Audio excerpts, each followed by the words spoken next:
Welcome, Marina Spadafora, and thank you for the opportunity talking to you. You have a really long and successful history in fashion as a designer, as a consultant, as fashion ambassador.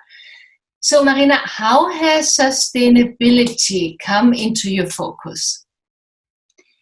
Hello, Susanne. Very happy to be here with you today. Sustainability, I've always been very mindful about social justice. It's something that it's been very strongly in my heart since I was very young.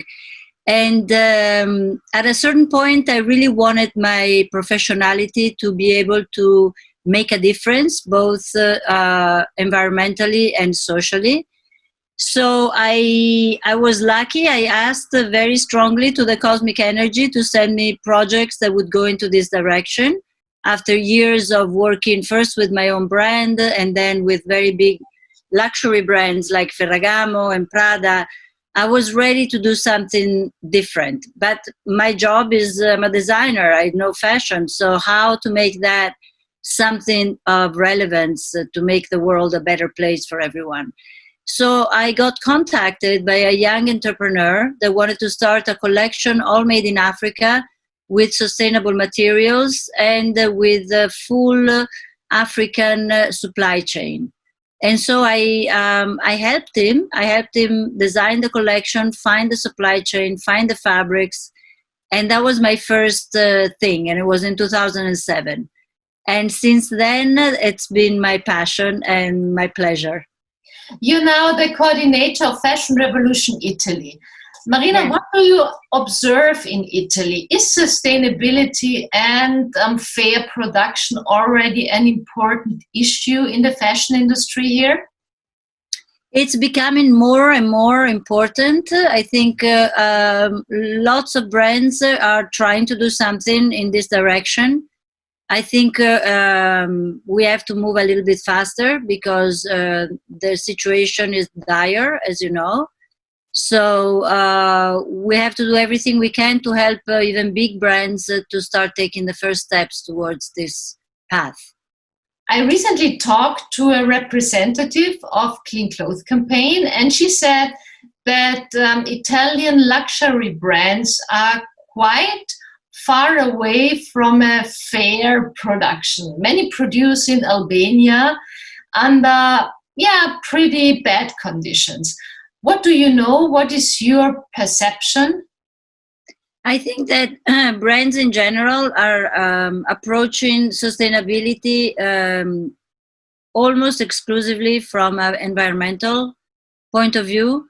So from environmentally, they're all trying to comply with the zero discharge campaign of Greenpeace, also ZDHC, which is zero discharge of hazardous chemicals, which is another association.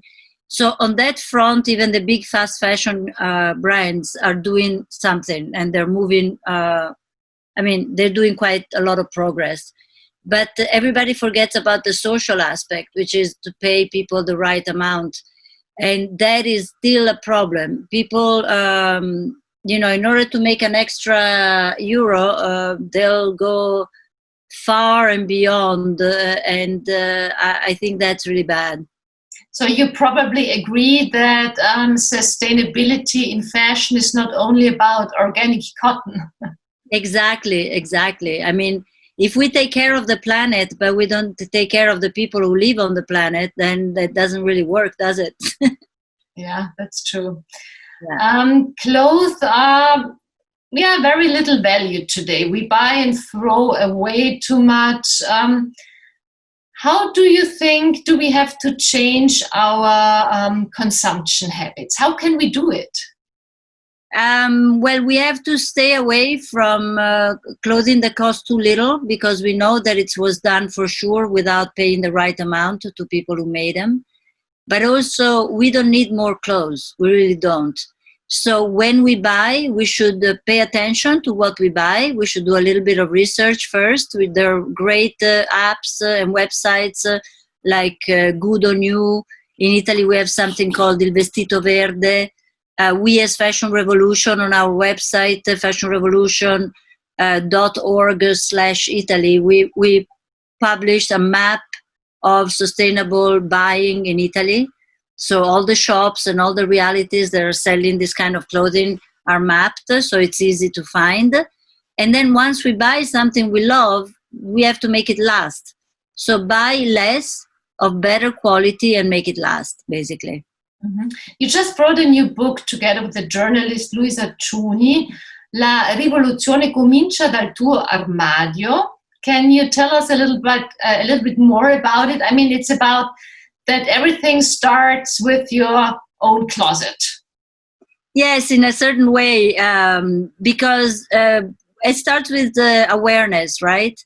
So this book was done specifically to be very clear and very simple for anyone to understand what is the situation of the fashion industry today. But also it's very propositive. We divide the book in the first part was written by Luisa and the second part I wrote. So in the first part, it's giving more of a background and historical and ethical overview of the fashion industry. In the second part, I give a lot of tips on what are the possibilities, like what is innovation, why is innovation going to save the world, why we have to be more conscious consumers, what can we do to be more aware and more careful when we buy, when we, how. So it's, we also put a section with all the schools that teach sustainability. And also I thought especially that Italy needs this kind of book because all the good books about sustainability in fashion are in English. There is literally nothing in Italian. So it was a conscious choice to write it in Italian for the Italian public because it needs to be said in Italian because a lot of people don't bother to buy an English book. Mm-hmm. And so it was done. Do you already have some feedback?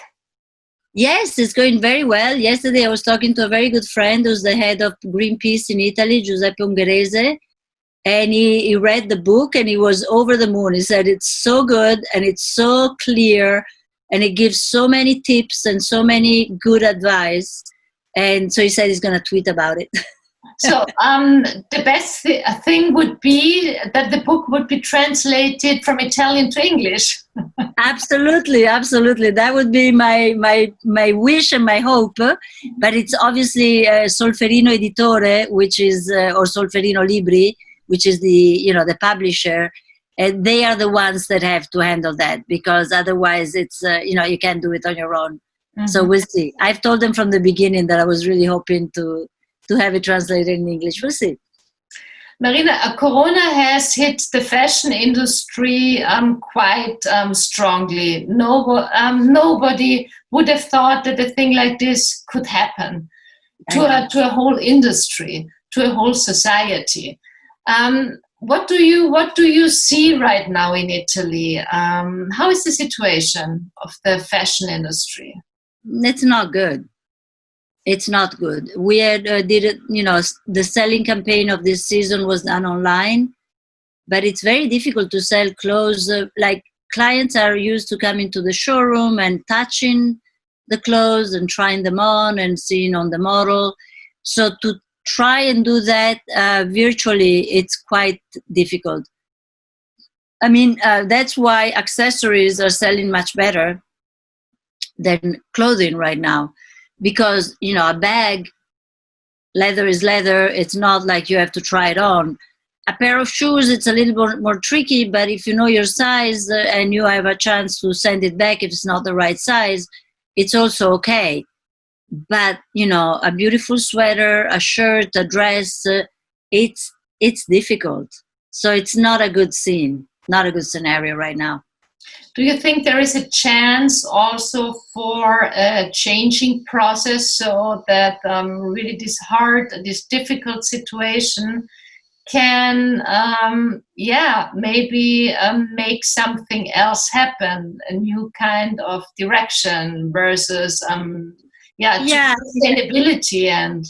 Sure. Armani was the first one to write a letter to Women's Wear Daily saying that we have to slow down. It doesn't make any sense, the velocity at which also the luxury industry is moving, because now luxury brands are trying to copy fast fashion brands. So they want to come out with new merchandise all the time. And it's not sustainable. Nobody needs all that amount of clothes. Also, it's a big stress on the creative teams. It's a big stress on the production teams and on the producers. So he's advocating going back to, 2 shows a year, 2 collections a year, spring, summer, fall, winter. And then right afterwards, Dries Van Noten said the same thing and put together a whole group of designers that want to do this. Gucci was one of the first to jump on board. So I think that this might bring fashion back to being a little bit more human and to have more human timing. So hopefully that's one good outcome. Mm-hmm. Last questions. Tell us a little bit more about your next projects. I think you have some. I have many projects. I'm working presently with UNIDO, which is United Nations Industrial Development Organization. And in specific, we're working in Egypt. So we were able to come up with a beautiful yarn made of recycled denim plus cotton. And now I followed 15 students, and they came up with some beautiful designs. I taught them what knitwear means. And so now we are producing some of these pieces here in Italy with this beautiful yarn to test it and to see how it works. So that's a very nice project and a step in the right direction. I'm also starting to help a big company that I can't say the name of to take its first steps into sustainability. So we're going to start with a small capsule collection, and that's also, quite important. And, with Fashion Revolution, we're always coming up with new things. In September, I have another group called A New Awareness, and it's myself, Sara Sozzani Maino from Vogue, Matteo Ward from Rod Living, and Akan Karaosman from Politecnico. And we've been together already for a couple of years, and we organize events around sustainability. So we're going to do a big event at Corso Como 10 in Milano. It's going to be 3 days during the shows, where we have talks and invite people and young designers. So yeah, there's a lot of things happening. All the best, Marina, and thank you very much talking to us. Well, thank you for having me. Bye-bye. Bye-bye. Bye.